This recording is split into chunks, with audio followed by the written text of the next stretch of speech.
Goldman Sachs has just raised their gold target to $2,900 an ounce by early 2025. Call the proud Americans of the Patriot Gold Group today before it's too late. Mention the Still Report and you'll always get best-in-class service from Patriots protecting Patriots. Patriot Gold Group has the No Fee for Life IRA, where your IRA or 401k can be in physical gold and silver on qualifying rollovers. Call 888-869-9656 for a free investor guide today. Patriot Gold Group is Consumer Affairs' top-rated gold IRA dealer 7 years in a row. Call 888-869-9656. Right now, before I forget, please like, share, and subscribe, and comment. It's about 2 years ago, and Senator Rand Paul was quoting a narrative from Davy Crockett, which speaks about the resistance that the Congress had to solving natural disasters. Today, the Senate is considering a bill to give $40 billion to Ukraine. This bill brings up the questions of both constitutionality and also affordability. There was an essay written in 1867 that was published in Harper's Magazine. It was called Not Yours to Give. It's the story of Davy Crockett as a congressman in the late 1820s. Like most stories of that vintage, some will argue that the story is an accurate rendition, while others may say it is apocryphal. The moral of the story, however, is incontestable. Davy Crockett only served 2 terms in Congress, but on one day in Congress, he was confronted with a bill to give money to the widow of a military officer. Davy Crockett arose and gave this speech. Mr. Speaker, I have as much respect for the memory of the deceased and as much sympathy for the suffering of the living. If suffering there be as any man in the house, but we must not permit our respect for the dead or our sympathy for a part of the living to lead us into an act of injustice to the balance of the living. We have the right as individuals to give away as much of our own money as we please in charity, but as members of Congress, we have no right so to appropriate a dollar of the public money. Davy Crockett continued, I'm the poorest man on this floor. I cannot vote for this bill, but I will give a 1 week's pay. I will give my check for 1 week, and if every member of Congress were to do this, it will amount to more than this bill asked for. When Crockett finished, there was silence, and remarkably, the bill failed. When later asked for an explanation, Davy Crockett explained. He said, several years ago, I was standing one evening on the steps of the Capitol when we saw a large, great light over Georgetown. It was evidently a large fire. We jumped into a hack and drove over there as fast as we could. In spite of all that could be done, many houses were burned and many families were made homeless. And besides, some of them had lost all but the clothes they had on. The weather was very cold. And when I saw so many women and children suffering, I felt that something must be done. The next morning, a bill was introduced appropriating $20,000 for their relief. We put aside all other business and rushed it through as soon as it could be done. Later in the year, when Davy Crockett was back in Tennessee, he ran into a constituent by the name of Horatio Bunce. Crockett asked him for his vote, and Horatio Bunce responded thusly. He said, "You'd better not waste your time on my vote. I shall not vote for you again.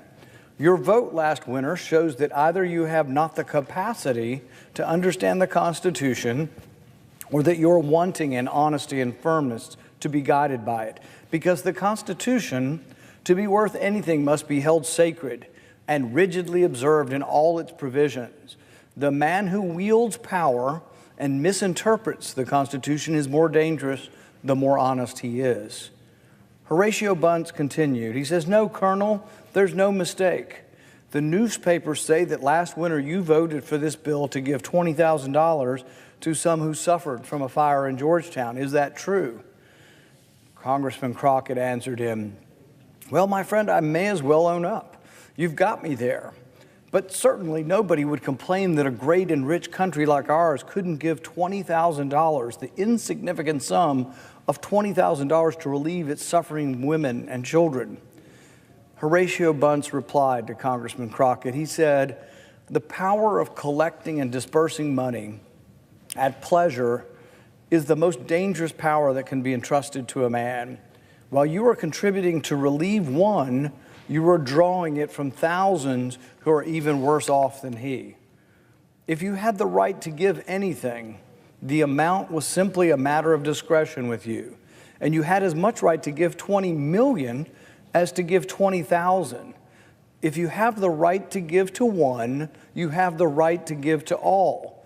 And as the Constitution neither defines charity nor stipulates the amount, you are at liberty to give to any and everything which you may believe or profess to believe is a charity, and to any amount you may think proper. No, Colonel Crockett, Congress has no right to give charity. Individual members may give as much of their own money as they please, but they have no right to touch a dollar of the public money for that purpose. If twice as many houses had burned in this county in Tennessee as had in Georgetown, neither you nor any other members of Congress would have thought of appropriating a dollar for our relief." Bunce informed Crockett that if each congressman had shown their sympathy for the fire victims by giving 1 week's pay, it would have nearly covered the cost. But it was easier simply to give other people's money. Bunce continued, "The people about Washington no doubt applauded you for relieving them from the necessity of giving by giving what was not yours to give. The people have delegated Congress by the Constitution the power to certain things. To do these, it is authorized to collect and pay monies, and for nothing else. Everything beyond this is usurpation and a violation of the Constitution. So you see, Colonel, you have violated the Constitution in what I consider a vital point. It is a precedent fraught with danger to the country, for when Congress begins to stretch its power beyond the limits of the Constitution, there is no limit to it and no security for the people." And that's what's critical. That's critical to understand what the Constitution says about what the federal government is supposed to do and then what it's not supposed to do. And that really brings us to the 10th Amendment, where it says all other items not listed in this Constitution are for the state respectively and for the individual. So once again, it's an overreach, yes, over consolidation of power, which the founders knew could lead to no good. it's exactly right. So why do I come to a place where I understand that this is important? Because, and as you and I discussed earlier, that my background is a veterinarian and person who's worked in disaster management and in contagious infectious diseases all my life. In 2004, well, let me just back up. And I was deployed. Well, in North Carolina, we had Hurricane Floyd in 1999, and that got me involved in something called the National Disaster Medical System at that time. And then in 2001, I was deployed as a deputy commander of one of these veterinary teams to the World Trade Center. So I actually worked on ground zero on the pile, and caused me to dedicate my life to actually protecting Americans against those sorts of things, but in a bigger realm of bioterrorism.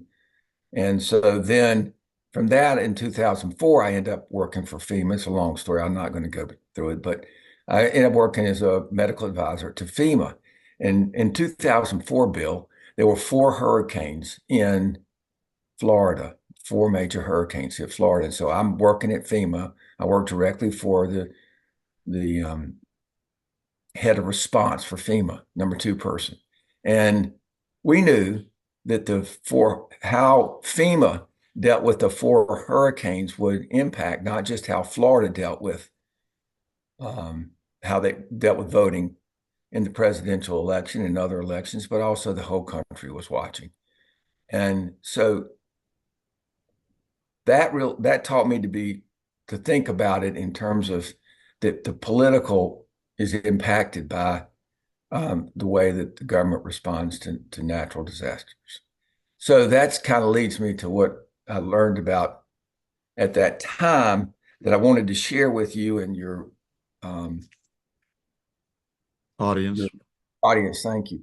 It is this book a friend of mine gave me at that time when I'm at FEMA. This book right here came to me, the Politics of Disaster by this guy Martin Olasky. And so I got this book and I read it, and it totally changed. It totally changed my life. I'm at FEMA. I'm working at FEMA. I'm on the second floor of FEMA, and I'm dealing with these hurricanes. And this guy, and I really want you to interview him as well. But he says some pretty stunning things in here that help me understand how until about the 1920, the federal government was not involved at all in any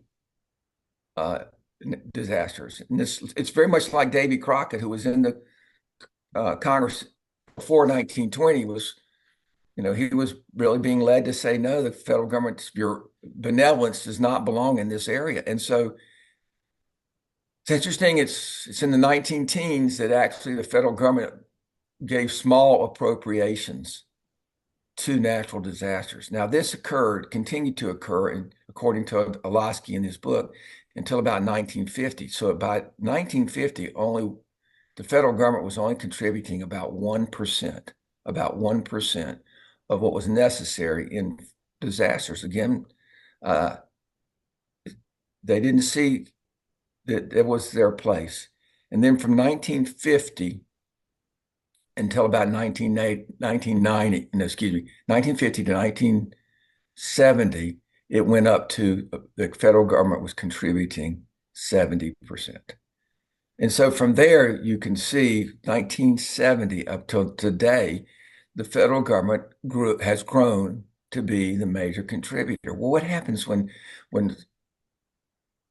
in opposition to the 10th Amendment, you have a federal bureaucracy that grows in this way? Well, what happens is everybody else moves away from their God-given responsibilities, the state and the individuals, the churches, the corporate, the businesses in the community, the individual to get their insurance to cover their potential losses. When the government grows in a certain area to take on responsibilities, and all these other rightful responsibility holders move away from that since the 1970s. And so 2004, I'm in FEMA and I'm dealing with this, and I'm reading this book and I'm saying, wow. And so this book goes on to talk about how Dwight Eisenhower was the first person to declare a presidential declaration of an emergency. And on average, he did about 18 per year. And today, I think it's about every other day. This book goes on and describes how each president after that essentially grew the number of disasters and the place of the federal government in the disasters. And what's really important to me is to understand that this growth over the last 70 years, from 1970 till now, is not unlike, this is really important, it's not unlike the growth in the last 20 years of the federal government in the area of public health.